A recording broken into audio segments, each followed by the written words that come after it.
హే beautiful souls, చాలామందికి cough and congestion problem కామన్గా ఉంటుంది. దట్ సీజనల్ వైజ్గా వచ్చేవి కదా, అలాగే నాకు కూడా కొంచెం కాఫ్, థ్రోట్ పెయిన్, కోల్డ్ ఉంది. దానికోసం ఏం చేద్దామని చెప్పి ఒక పాతకాలపు హోమ్ రెమెడీని ట్రై చేస్తున్నాను, తమలపాకు కషాయం.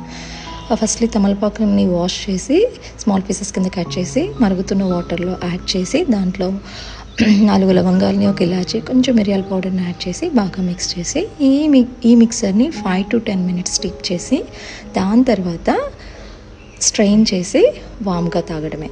ఇది థ్రోట్ని సూట్ చేయడమే కాకుండా కంజెషన్ తగ్గించి డైజెషన్ ఇంప్రూవ్ చేస్తుంది.